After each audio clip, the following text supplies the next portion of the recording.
ito na nga yung bagong skin ni Selena guys. Eto guys, try natin kung magkano yung magastos natin dito guys, no. Ayan. Kung makikita nyo guys, 7.4 yung 7.4 yung balance ng diamonds natin dito. Tingnan natin kung magkano yung magastos talaga tong skin na to guys. Oh. Ayan, may bagong budol na naman si Monton. Mag-draw na kayo dito guys para mabudol na naman kayo. Tingnan nyo hulaan nyo guys kung magkano yung magastos ko dito. Ayan. Almost okay na. Magkano ba tong skin na to? Oh. Wala, sige, magpabudol pa. Wala man lang mga skin na binigay guys. Ano ba naman to? Meron pa ako yung mga skin na yan eh. Oh. Wala eh. Ang mumura na mga skin na binigay.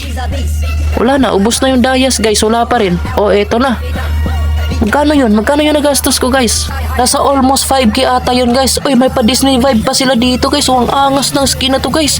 Grabe, solid yung pagkabudol natin Almost 5k diamonds yung nagastos natin dito. So ayan, pailawan na natin guys para maangas. Tapos tingnan natin kung makapana ba talaga ako. Eto na. Ay, ayun. Ay, sayang yung skin.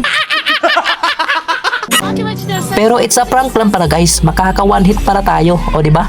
Ang galing, ang galing. Sulit na sulit yung skin guys, no?